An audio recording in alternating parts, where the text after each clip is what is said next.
Hello, and welcome to Dear Hank and John. Or as I prefer to think of it, Dear John and Hank. It's a comedy podcast where two brothers answer your question, give you dubious advice, and bring you all the week's news from both Mars and AFC Wimbledon. I've heard some good things about AFC Wimbledon, John, but I guess we'll get to that later. How you doing? I'm doing well. Hank, as you may know, I've for many months been promising to do a podcast called The Anthropocene Reviewed, in which I review different facets of the human-centered planet. And I have made that podcast, and it is available for download now wherever you get your podcasts, anywhere. And right now, actually, it's number 9 on the iTunes charts. So even though Anthropocene is very hard to spell, and it's kind of hard to search for the Anthropocene Reviewed, the first episode's been doing very well. It's about Canada geese, which a bird species that almost went extinct about 90 years ago, and now is something of a pest species, I would argue. And Diet Dr. Pepper, the zero-calorie soda that I argue in this episode of the Anthropocene Reviewed is one of the greatest achievements in the history of the human species. I feel like we hit the sponsorships early, John. Is that what has occurred? Well, I just wanted to get it out there. You know, you can go search for the Anthropocene Reviewed and listen. It's only 17 minutes long. It's not like an episode of Dear Hank and John where you got to put like an hour of your life into it. Whoa, Hank, I just saw an email from you. Oh boy. Yeah, so I have stuff going on as well. Whoa. We both have lots of things going on. I love these. And have been really it's been a stressful week, but one of the things that has happened is I just got some book covers in, and I sent these ones to John because I like them. Do you like them? I like all these. It's 5 of them that I'm looking at right now. And I, unfortunately, I think the bad news is that I like all 5 a lot. Do you like them? I like them a lot. The first round I liked less, and I didn't even send to you. And this one's I like a lot, especially like the middle one, the one that's right in the middle of the 5. Yeah, I mean, there's sort of 2 different background designs. I like them both. Who's the cover design? Well, I guess you can't say because you don't know if this person actually going to design it.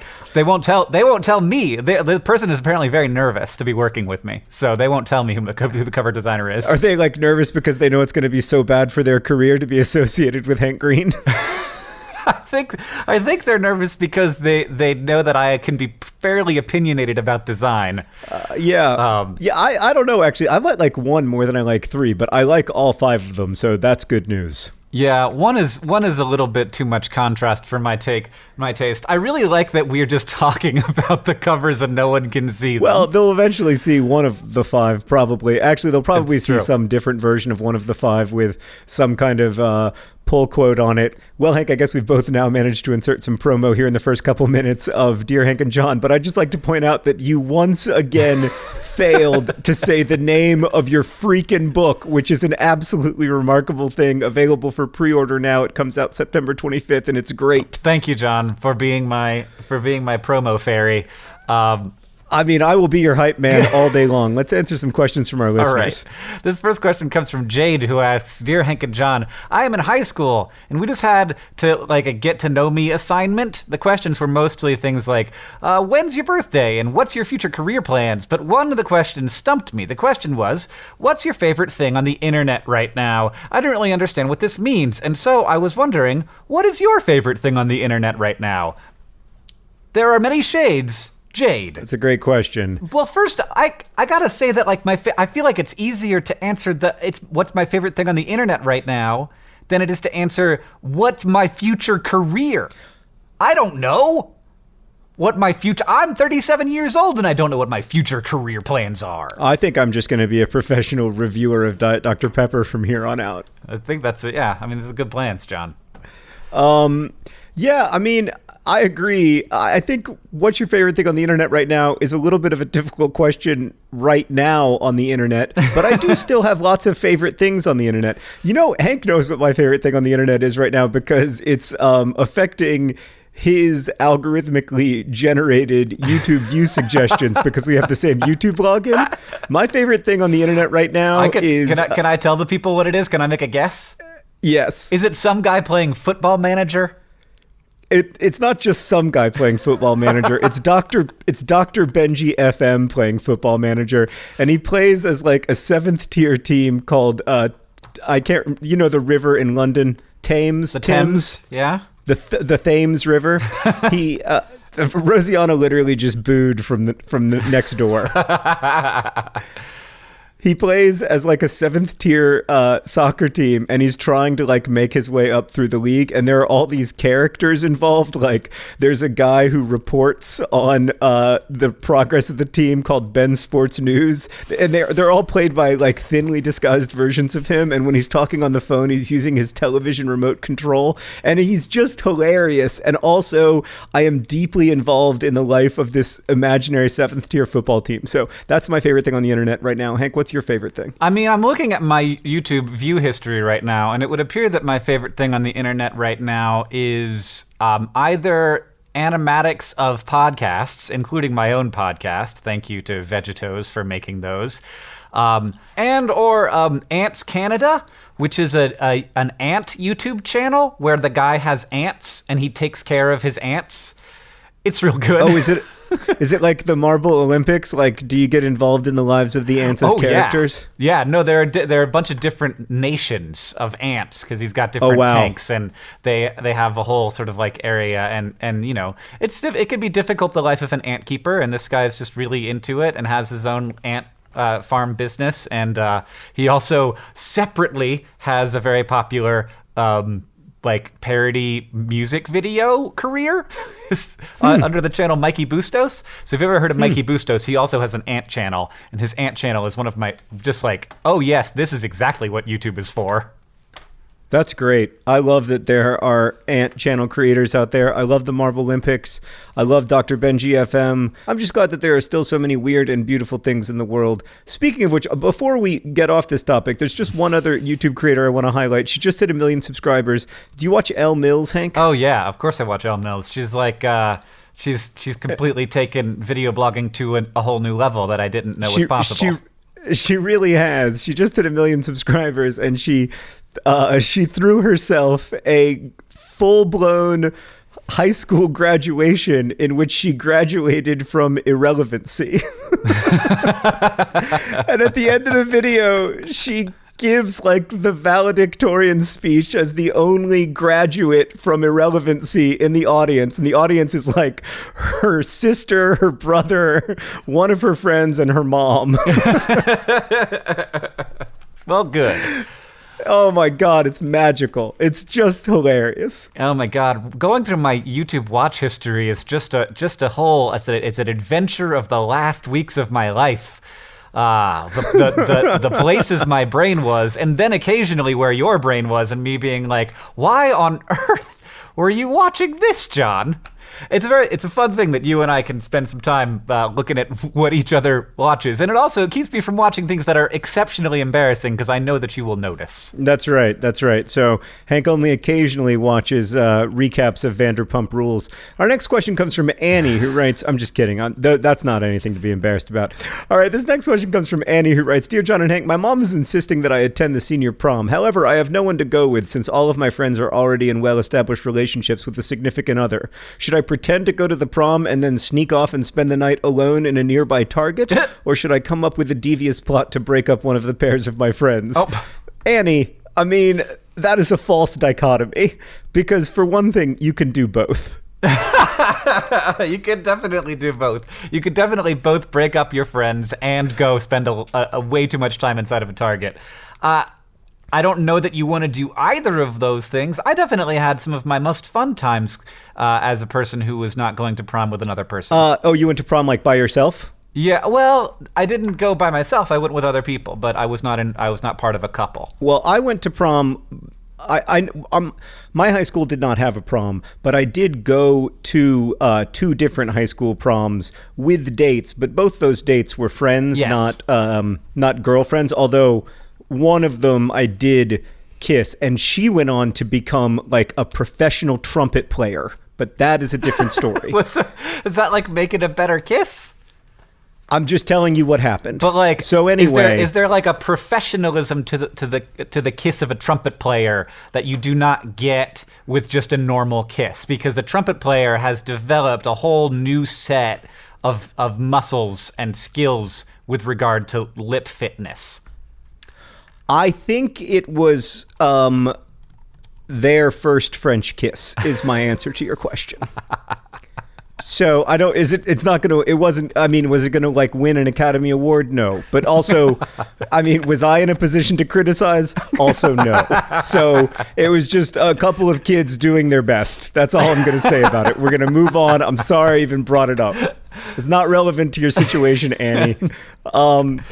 Yeah, I mean, either you just go without a date, which I don't think is that big of a deal, or you purchase a date from the internet. Oh, when my most embarrassing person asking to the prom was, John? Tell me about it. I don't know. Now I don't want to tell you because it's pretty embarrassing. Now that I'm thinking about the story. There's no way it's going to make the top 2 embarrassing Hank Green stories. There is no way. It's unlikely. It's not going to be as embarrassing as you faking a British accent for 9 months, and it's not going to be as embarrassing as the thing that's more embarrassing than that we never talk about. So my friends and I went to Denny's a lot as youth when we were in high school, and there was a Denny's waitress who was, I don't know, maybe 3 or 4 years older than us, and I oh God, it's already very embarrassing. So I thought that she was very attractive, and she was always there. Oh no! And she would serve us every time, and it got to be to the point where it felt a little bit like this person was, in addition to being our waitress, a friend. And so I asked her to prom, and she said no. She didn't think about it. She looked me in the eyes and she was like, "Oh, the last thing I am going to do is go to a high school prom with a high school guy when I'm a 21-year-old woman. That is just never going to happen." And yeah. So I don't know why I didn't expect that, but the amazing thing was that what I expected was kind of all of my friends to chuckle in unison, but what happened instead was they all looked at me like I was bad and had made a huge mistake, which was accurate. They were correct about that. Yeah, totally accurate. Yeah, definitely. Oh, that is cringy. Yeah. I mean, it doesn't make the top 5 most embarrassing Hank Green stories to me, but it's definitely a cringer. Yeah. The other thing, Annie, is that you have a few months to figure this out, right? So, right. You know how sometimes on the internet you'll see this person asked Ryan Gosling to prom, and then Ryan Gosling had a movie to promote, so he agreed to go as part of his movie promotion. Mm-hmm. The agents probably tricked him into it, or he was on a junket and he was in New York anyway or whatever. Just do that. Just start asking Ryan Gosling to prom. It's never too soon. Is there just a list of of potential celebrity prom dates somewhere? Has Ryan Gosling gone to prom with a rando? It looks like not. It looks like no. The good news is, though, John, that there are photographs from Ryan Gosling's prom. Holy crap. lie. I think that's a lie. This guy just looks like Ryan Gosling.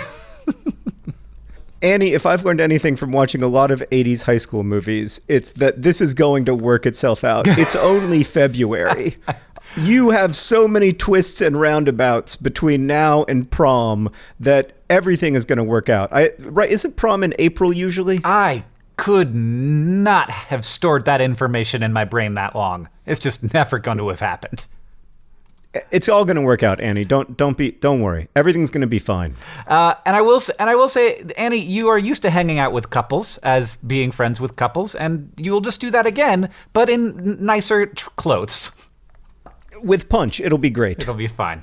This next question comes from Haneen, who asks, "Dear Hank and John, the other day I was sitting in biology lecture when my professor decided to stop walking and stand by a student about 3 rows ahead of me. My professor typically walks as she lectures. The student began eating an orange, and that's all well and good. I've seen people eat weirder items during lecture, but the problem was she was eating it as if it were an apple with the peel. Is this a thing? Maybe it's a new health fad. Are there areas of the world where people don't peel their oranges before eating them? Is she from an alternate universe? Please help me. My brain doesn't like this. Rage against the Haneen." That's a great name-specific sign-off, Haneen. Very good. I did a little bit of research about this, Hank. Oh. Is it like a genetically modified human thing where now people can eat the orange peel because they got some cow genes or something? No, I suspect that this is more of a Coneheads thing where you can spot the aliens because they think that they're performing normal human actions, but occasionally they'll do something extremely weird. So I think what's happening, Haneen, is that you are in an alien contact situation in which you are dealing with an intelligence that is not from the planet Earth. Alternately, there is another possibility, which is that the person who is eating this orange with the peel on it ended up on the same weird websites that I ended up on that insist that eating orange peel can save you from all manner of health problems, including clearing your lungs when you have an extremely bad cold. Okay. I'm sure we've all been there, Hank. You know how it is.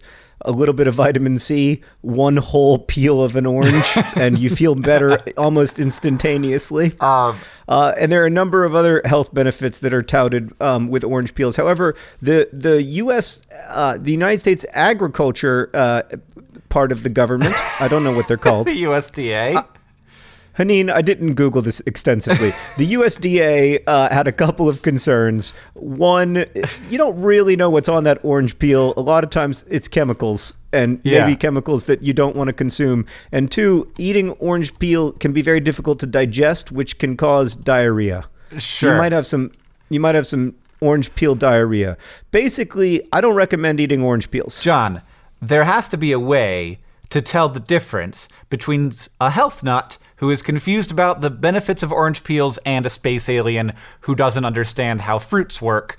And I have several suggestions. One, I have heard, though this has not been confirmed to me, that if you hold up a fork horizontally in front of one of your eyes and look through it, you will be able to tell if it's an alien that is having a hologram projected around it or if it's a human being. So just before class starts, walk around with a fork and then stare directly into this person's face, holding a fork up over your eye, and see what you see.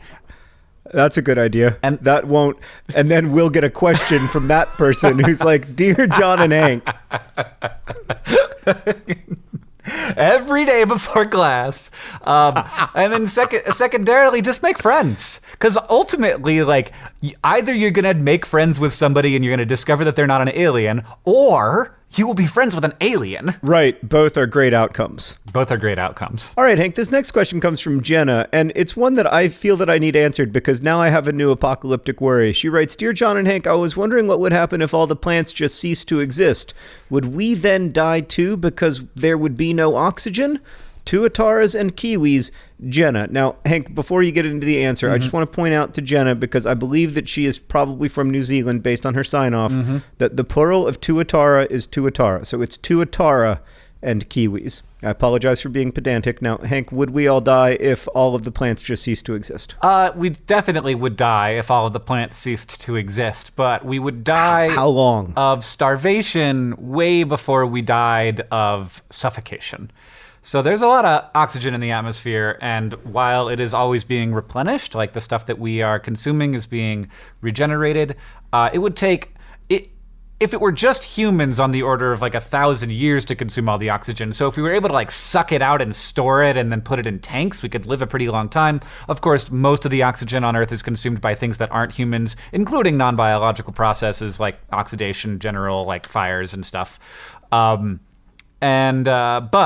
the like not having plants would be a bigger problem for the food web than like all the cows would die within a couple weeks. And then all the people would die within a few weeks of that. So they just wouldn't like all food is based on plants. Right. So if the plants all died, we would have a mad rush to try and make more plants before we started worrying about oxygen. So have a conversation with a nearby plant and say, "Thank you very much, please don't die." Specifically if that plant bears some kind of food.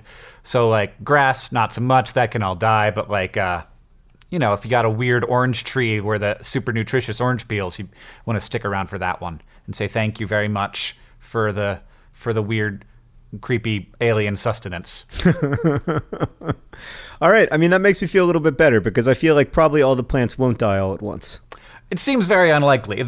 Many of them are quite hardy. This next question comes from Will, who asks, Dear Hank and John, sometimes people say, my friends call me, insert nickname here. So I was wondering, is this the same thing as saying you can call me or should call me this name? Like, because you have said that, am I your friend now, or do I just store that information in case we become friends later? Cordially wishing you, Will. I don't know. I mean, I've been in this situation before where somebody will say, my name is Frank, but people call me Johnny. And then I'll think, right. Well, now I'm in a pickle.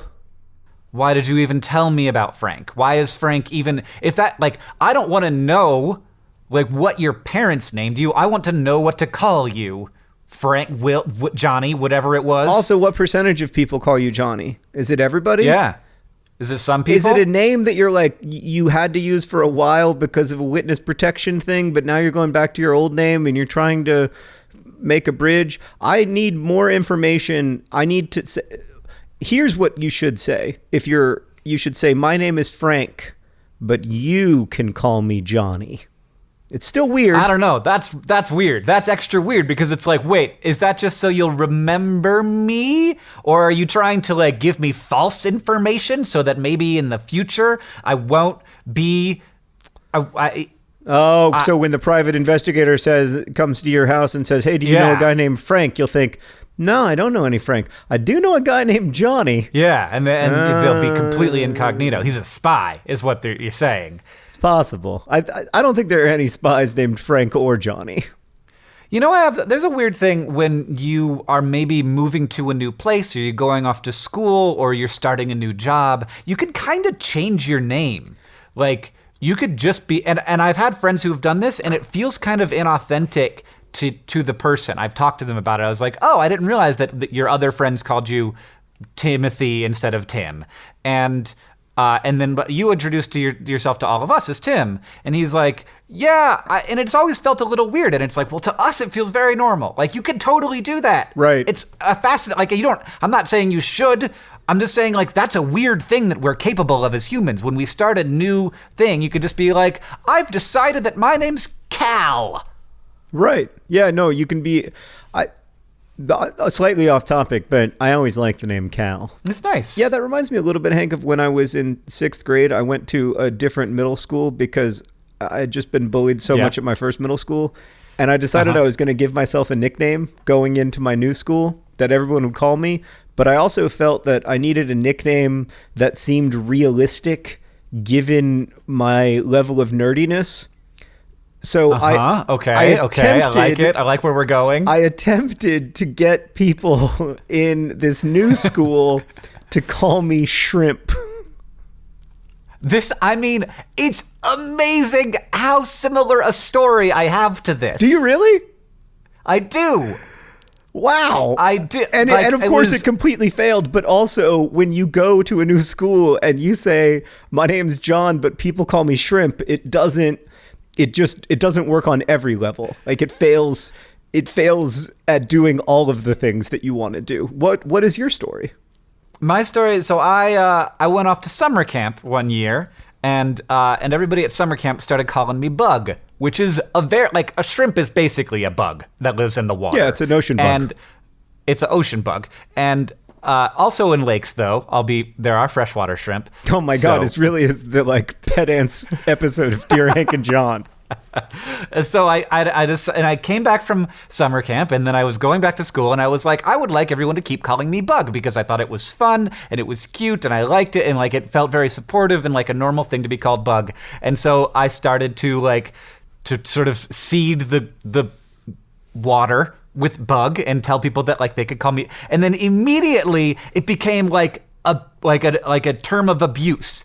Like people called me Bug as a thing to call me, to be mean to me, and I could tell the difference, and it was no longer a nickname, it was like a bully name. And it's amazing. It was like the same name, but the context it was in and the way that people were using it, it was like, oh great, now I have created a great way for people to make me feel bad about myself with this word instead of feel good about myself. It was very interesting how that one word could mean different things to me in different contexts, and I immediately regretted it, and it was bad. So much of life is contextual, and so much of language is contextual. But I just want to be absolutely clear about something, which is that no one agreed to call me shrimp ever.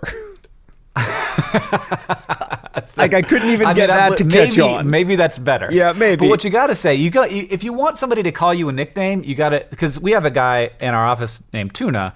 His name is not actually Tuna, but it was like, hello, I'm Tuna. Right. You don't say, hello, I'm Joe, and people call me Tuna. You just say, I am Tuna. Right. My name is Tuna. What's your name? Yeah. Speaking of which, Hank, we have another question. This one comes from Sam and Michael, who ask, Dear John and Hank, my girlfriend and I live in a downtown apartment, and our Wi-Fi name is Nerdfighter related, and so is our password. We recently discovered that there's a person who's been using our Wi-Fi. What do we do? Should we assume that because they must be a fellow Nerdfighter that they're a good person and we shouldn't kick them off? No. Nope. This is the problem. I've identified several problems. Maybe we should go around our building looking for people with Android phones who watch Vlogbrothers hoping to make a new friend? No, again, dubious advice is appreciated. Not managing an internet cafe, Sam and Michael. Oh, guys. First of all, I think that may be the first time we've ever gotten a question from two people in 2 years of doing this podcast. I think we've gotten a couple before, but you're right. It's a rarity. But secondly, don't steal other people's Wi-Fi. And also, this was not like I happened into it. It's not like, oh, this person's Wi-Fi is Nerdfighter 2007. I'll click on that and I'm just in. No, they had to guess your password. They had to go in and brute force hack your Wi-Fi. Right. There are two situations here. One is that the name of your Wi-Fi is the password is DFTBA and then the password is DFTBA. Yeah. The other situation, Sam and Michael, is bad. Just like, it's bad. Yeah. And that, I mean, it's also possible that they aren't even Nerdfighters and they just hacked your Wi-Fi. Yeah. I think that you need to be taking this slightly more seriously than you're taking it, at least based on what I can find out about Hank just from knowing what YouTube videos he watches. I'm not sure that you want somebody who's really good at hacking Wi-Fi passwords with access to your Wi-Fi. So if I were you, I would change the Wi-Fi password and the network name. And what we're going to do for you now, Sam and Michael, is we are going to give you both a new network name and a new password. So that if this person really is a Nerdfighter, then if they re-access it, maybe then you can talk to them. Hank, what is the name of Sam and Michael's new wireless network? An absolutely remarkable thing. That's great, Hank. And the password is available for pre-order now. 925 2018. 2018. That's a great finish, Hank. I don't know why that took me so long. That is the password. And if they can brute force hack that password, then you need to panic. You need to move. Just get out. Well, or you change the password to "come meet me in apartment." No, that sounds bad. That's very come bad. Meet me in apartment 212. This next question, we've got another question that we're gonna do before our sponsors and maybe some updates and corrections. This comes from Sarah, who asks, Dear Hank and John, how does Legolas never run out of arrows? Does he swiftly retrieve them from those he has pierced? Do they spontaneously regenerate in his elvish knapsack? I can't seem to wrap my head around it. Or I also can't seem to wrap my head around the phrase, I can't wrap my head around something. Anywho, just wondering, try me tops, Sarah. Triceratops. Wow. It took me a little while to get that one, but there it is. Excellent. First of all, John, let's hit the wrap your head around something, because never do I even want to have the visualization of my head becoming made of Play-Doh and it sort of wrapping around and like a bacteria wrapping around information and then digesting it inside with my cytoplasm. I don't like it. Yeah, I was thinking of it as a white blood cell eating a virus, but you're right. Yeah. It's better to think of it as a bacterial cell eating flesh. Yeah, that's way better. It's much better. Everybody likes the word flesh. It does John. seem it does. No one turns off the podcast as soon as we say the word flesh. Oh, you saying it sounds gross. It does seem like the phrase "wrap my head around something" is a phrase that was created by a non-human sentient species. They're like, yeah, that's how it works. Right. Correct. Right. Like that's how artificial intelligence. I cannot wrap my head around that. Correct, fellow human. Right, and then they eat the orange with the peel still on it. It does seem like that's how artificial intelligence learns, by like surrounding a fact rather than learning it. But to your larger question, Sarah, I have no effing idea. I mean, now I want to watch, but there's definitely moments where I feel like, in the books, there's definitely moments where Legolas runs out of arrows and he talks about needing to get more arrows. Or like he goes and collects them. I think during the Battle of Helm's Deep, he like goes and he's like, I have to go find more arrows. But in the movie, he definitely starts to use knives. He starts to cut people instead of arrow so he people. runs out. He does run out of knives. Maybe when he does run out of arrows. Yeah, so maybe the knives come out when he's run out of arrows. I don't know. Maybe he's just like, he's still got arrows, but he's also knifing, and why not? Maybe he got too close to stab people with arrows, which he occasionally does, where he's like, and I was going to shoot you, but you're too close, so pow, tap, tap, tap, tap, tap. All right. So there we've got our answer. So today's podcast is brought to you by Legolas's Knives. Legolas's Knives. Back up. Back up. This podcast is also brought to you by the kiss of a trumpeter. Just doing their best. And today's podcast is also brought to you by the U.S. agriculture part of the government. The U.S. agriculture part of the government serving Americans and their agricultural needs since 1789. And finally, this podcast is brought to you by Freshwater Shrimp. Freshwater shrimp. They're around, man. Don't just rate them off. They pair very well with tuatara. We also have a real sponsor today, Hank. Oh, do we? It's the Anthropocene Reviewed, available now on iTunes. We've got a number of new things happening right now. We got the book, we got the Anthropocene Reviewed. We've also, Mental Floss just started up Scatterbrained on the Mental Floss channel. Yeah, I'm really excited about that. It's hosted by 6 or 7 different people. A really wonderful group of people. I don't just say that because I am part of them. And every episode, we tackle a different big topic in lots of different ways. So the first episode's about the Winter Olympics, and we take a lot of different approaches to learning about the Winter Olympics. It's a lot of fun. You can find out more at youtube.com/mentalflossvideo. We also have Eons, which is our project with PBS Digital that we've loved working on. If you're interested in history before history, the history of the ancient world and what life looked like before we were around, check out Eons. It's really wonderful. Seth, who works on that in our office, just does an amazing job with it. Yeah, I love it. I'm also co-hosting that one with a couple of my friends, and it's really, every time we do it, I am just fascinated and learn so much whenever I get a script. And the most recent episode is called Untangling the Devil's Corkscrew, which is a 100-year mystery of these very peculiar paleontological discoveries that no one understood until finally someone figured it out. And I'm not going to tell you the answer, John. Oh, wow. You're going to have to watch the video at youtube.com/eons. Wow. You also can't find out how many stars I gave Canada Geese unless you go listen to the Anthropocene Reviewed. I know, but I won't tell. All right. Before we get to the all-important news from Mars and AFC Wimbledon, we do have some corrections to get to, as well as an update. I need to give one of these updates, Hank. It's about Benjamin Harrison.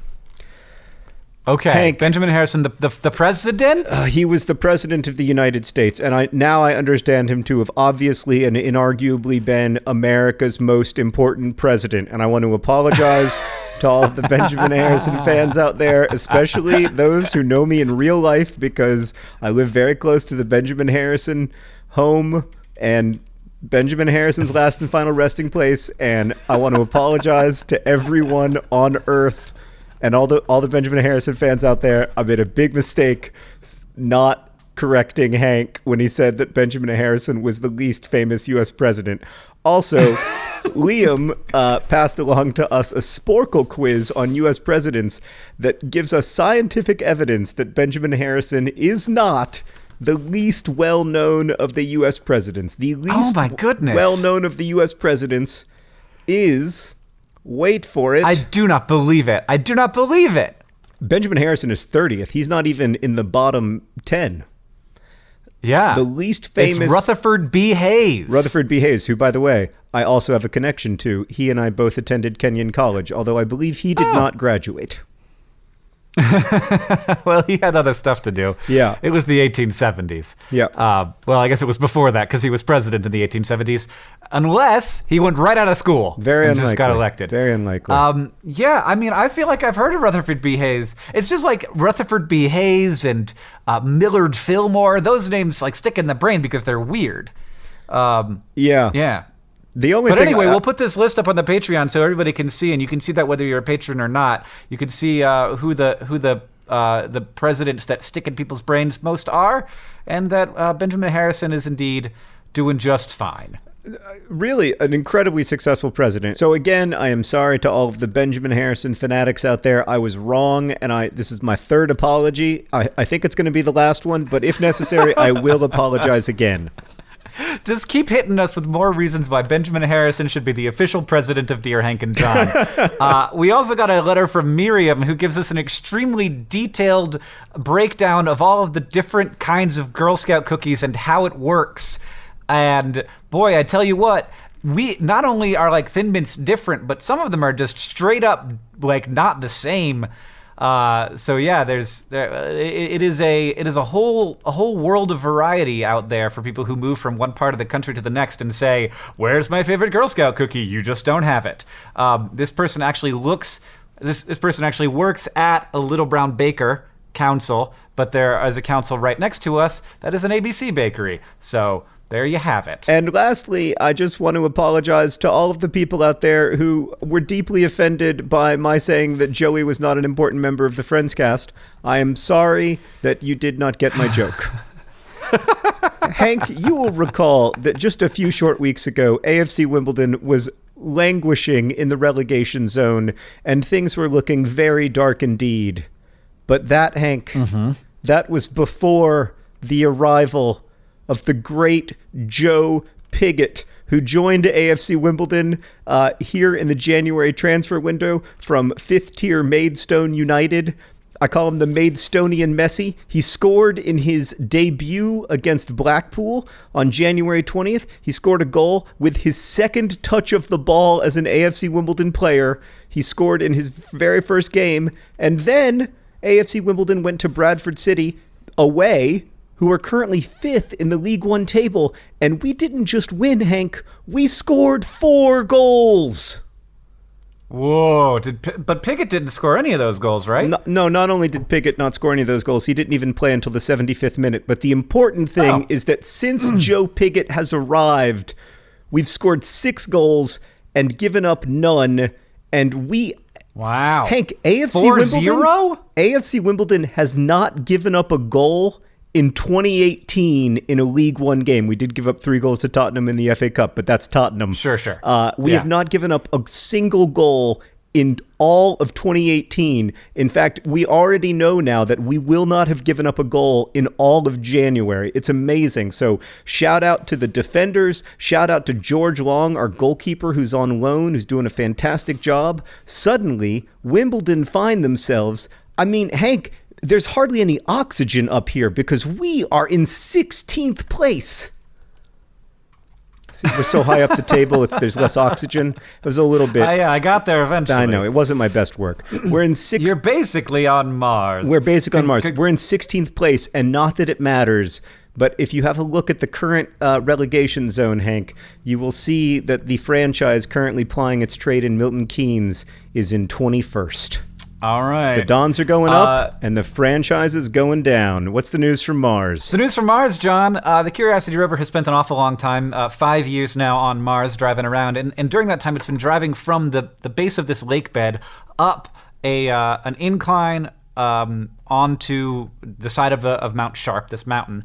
And now that it has gotten some height, it actually has turned around, or it's turned its camera around, and it's taken a picture of where it came from, this ancient lake bed where there was once water that we now, thanks to the Curiosity rover, know without a doubt there was long-standing liquid water there.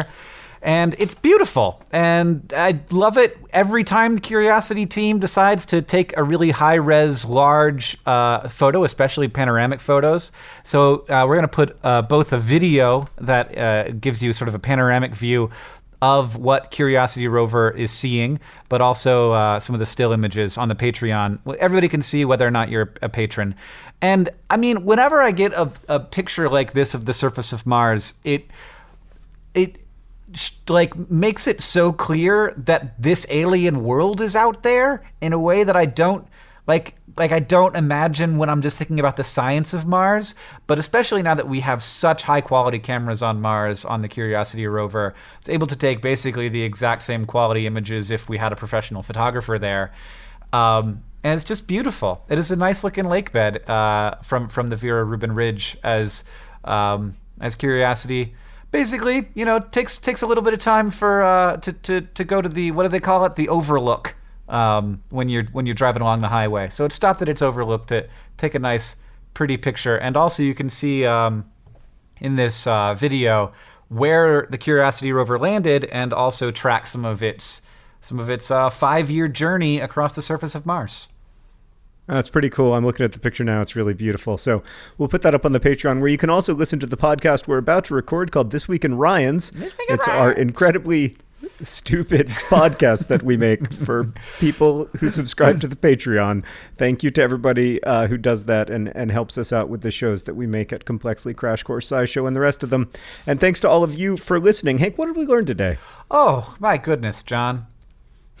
What didn't we learn? John, today we learned a number of embarrassing stories about you and I going to prom. That's true. We also learned that Hank likes to watch Canadian ant colony YouTube. And we learned that John Green probably wouldn't mind if you just started calling him Shrimp. And lastly, we learned that Sam and Michael's new Wi-Fi password is an absolutely remarkable thing, 9/25/2018. Good. See, it's a guerrilla marketing campaign, John. It's Super really guerrilla. It's only people's passwords. You literally can't and should not share them. It's so underground you can't share it. Thank you for potting with me, Hank. Thanks to everybody for listening. This podcast is edited by Nicholas Jenkins, who had a lot of work to do with today's podcast. We recorded it and it was an hour long, and it's shorter than that now, so we're sorry, Nick. It's produced by Rosiana Hals-Rojas and Sheridan Gibson. Our head of community and communications is Victoria Bongiorno. The music that you're hearing now and at the beginning of the podcast is from the great Gunnarolla, and as they say in our hometown, don't forget to be awesome.